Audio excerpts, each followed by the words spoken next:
Astrology से related महत्वपूर्ण जानकारियाँ प्राप्त करने के लिए मेरे चैनल को सब्सक्राइब कीजिए और लेटेस्ट नोटिफिकेशन के लिए बेल आइकॉन को भी प्रेस करिए। नमस्कार दोस्तों, मैं सीमा डेमन मेरे इस YouTube चैनल में आपका बहुत बहुत स्वागत करती हूँ। पिछले वीडियो में मैंने चैत्र नवरात्रि के बारे में आपको पूरी जानकारी दी थी। क्या घट स्थापना का शुभ मुहूर्त है, क्या पूजा विधि है, कब चैत्र नवरात्रि प्रारंभ हो रहे हैं, कब खत्म होंगे।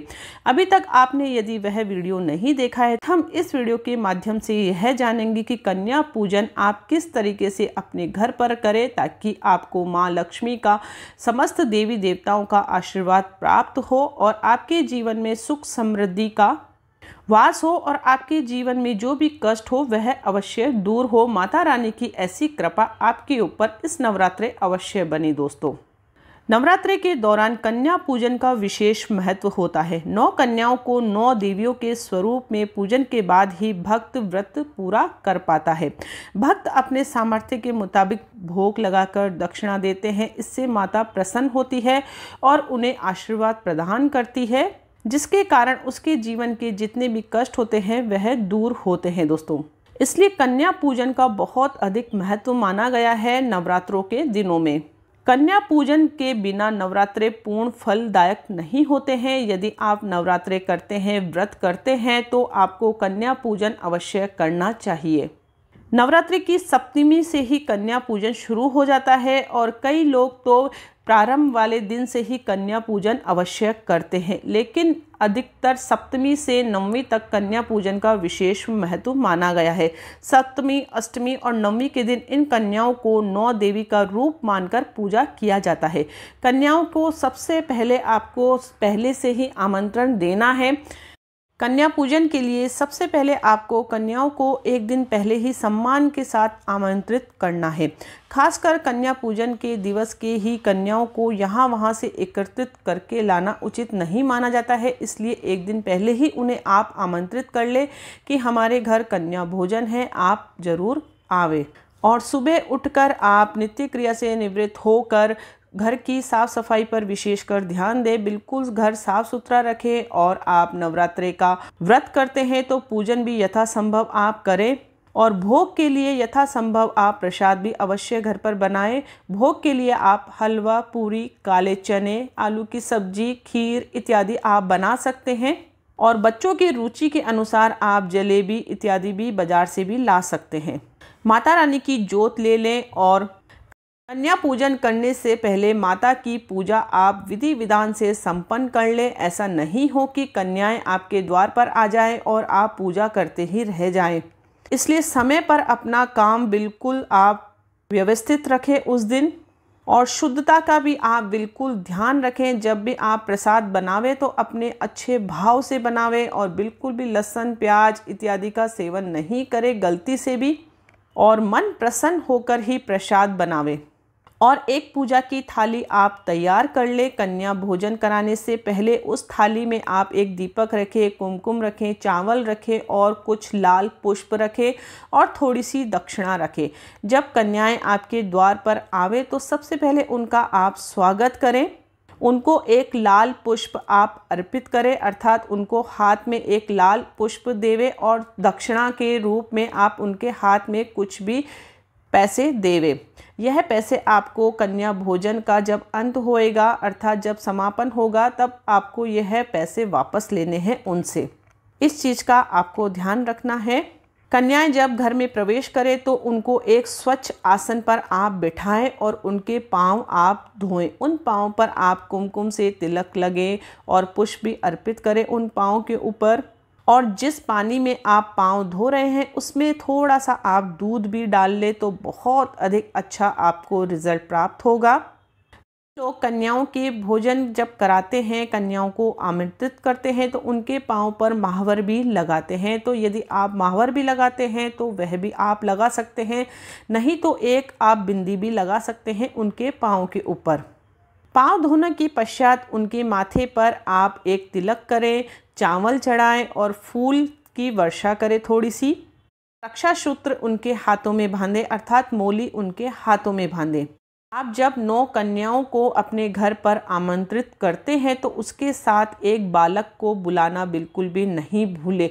यह बालक स्वरूप भैरवनाथ का प्रतीक माना जाता है, इसलिए एक बालक को भी भोजन आप अवश्य करवाएं।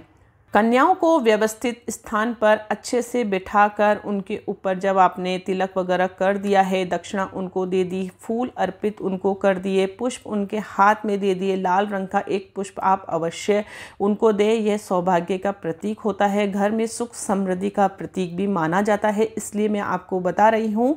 उसके पश्चात उन्हें आप भोजन वितरित करें और भोजन इतना ही उनकी थाली में डालें ताकि वह अच्छे से कर पाएँ। इस चीज़ का आप ध्यान रखें कि वह झूठा नहीं छोड़े, थोड़ा थोड़ा भोजन उन्हें आप दें।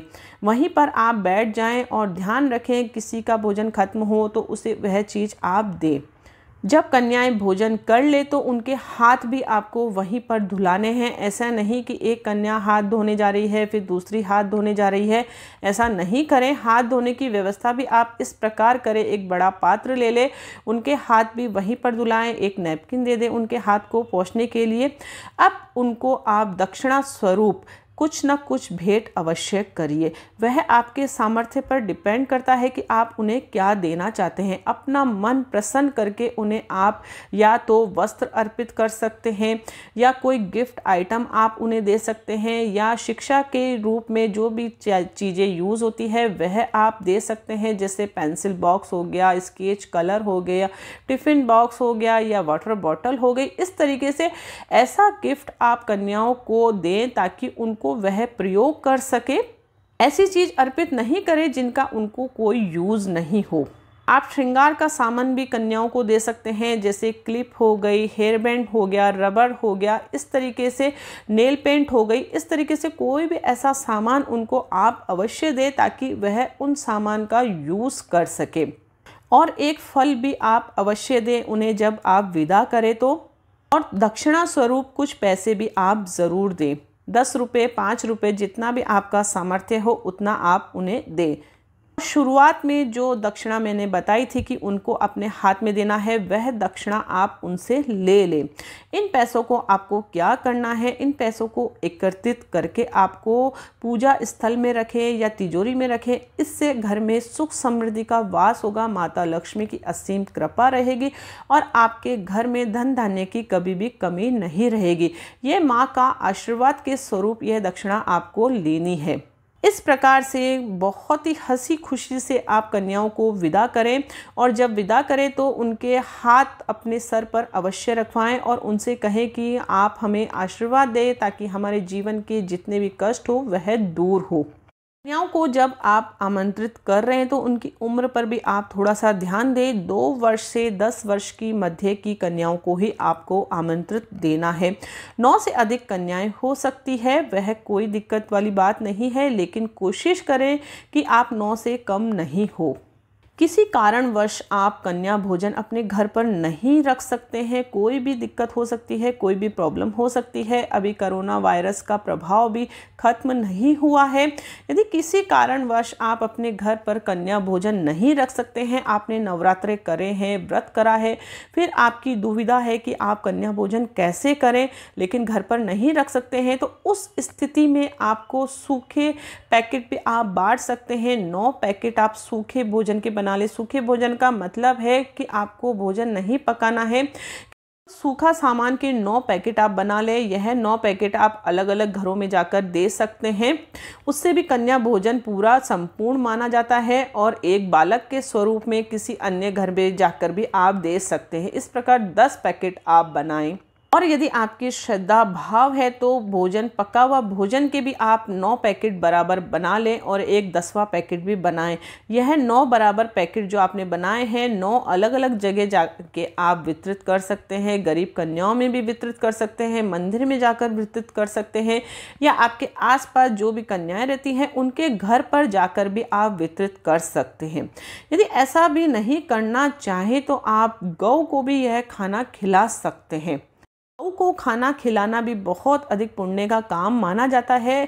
किसी भी कारणवश यदि ऐसी परिस्थितियां उत्पन्न हो रही है आपके घर में, तो आप गाय को भी यह खाना खिलाकर कन्या भोजन का लाभ अपने जीवन में प्राप्त कर सकते हैं, क्योंकि नवरात्रों में जब तक कन्या भोजन नहीं होता है तब तक नवरात्रे संपूर्ण नहीं माने जाते हैं दोस्तों। और इस दिन आप एक छोटा सा हवन भी अपने घर पर अवश्य करवाएं, और इस हवन में यदि आप आहुतियाँ इन कन्याओं के हाथों के द्वारा करवाएंगे तो बहुत अधिक पुण्य का लाभ आपके जीवन में आपको प्राप्त होगा। यह सब कुछ तो मैंने बता दिया है, लेकिन नवरात्रि के दौरान भारत में कन्याओं को देवी के रूप में माना जाता है। हम सब भली भांति इस चीज़ को जानते हैं और अपनाते भी हैं यह विधि, लेकिन कुछ लोग नवरात्रि के बाद यह सब कुछ भूल जाते हैं। बहुत सी जगह कन्याएं शोषण का शिकार होती है, उनका अपमान होता है। ऐसे में भारत में बहुत सारे गाँव में कन्या के जन्म पर लोग दुखी हो जाते हैं। जरा सोचिए, क्या आप ऐसा करके देवी माँ के इन रूपों का अपमान नहीं कर रहे हैं? कन्या और महिलाओं के प्रति हमें सोच बदलनी होगी। देवी तुल्य इन कन्याओं और महिलाओं का सम्मान आप करें, इनका आदर कर आप ईश्वर की पूजा के बराबर पुण्य प्राप्त कर सकते हैं। शास्त्रों में भी बताया है कि जिस घर में औरत का सम्मान होता है वहाँ खुद ईश्वर वास करता है, क्योंकि जो भी कन्याएं होती है, जो भी माताएं बहनें होती है, वह शुक्र ग्रह का प्रतीक ही मानी जाती है। जिस घर में माताओं बहनों का सम्मान होता है, लड़की को अच्छी नज़र से देखा जाता है, उस घर में शुक्र की असीम कृपा होती है, सुख समृद्धि का वास होता है। यदि आप महिलाओं का सम्मान करेंगे, घर की महिलाओं को सम्मान देंगे, तो आपके जीवन में भी सुख समृद्धि का वास अवश्य होगा दोस्तों। इसलिए जो भी प्राचीन प्रथाएं चली आ रही है वह किसी न किसी रूप में हमें अच्छा संदेश देती है, लेकिन हम उस संदेश को नहीं जान पाते हैं। केवल कन्या भोजन कराकर हम ऐसा मान लेते हैं कि हमारे जीवन में सुख समृद्धि का वास हो, लेकिन हम हमारे कर्मों पर ध्यान नहीं देते हैं।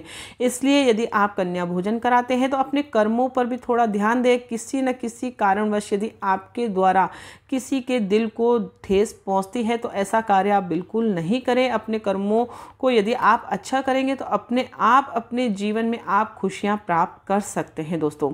आई होप आपको ये वीडियो बहुत अधिक अच्छा लगा होगा। यदि वीडियो अच्छा लगे तो इससे आप लाइक ज़रूर करना, दूसरों के साथ ज़्यादा से ज़्यादा शेयर करना, और पहली बार यदि आप मेरे इस चैनल पर आए हैं तो इसे सब्सक्राइब करके ज़रूर रखना, ताकि लेटेस्ट नोटिफिकेशन आप तक जल्द से जल्द पहुंच पाए। और कमेंट्स के द्वारा मुझे ज़रूर बताना कि आपकी क्या राय है। तो मिलते हैं नेक्स्ट वीडियो में इंटरेस्टिंग टॉपिक के साथ। तब तक के लिए thank you and bye bye.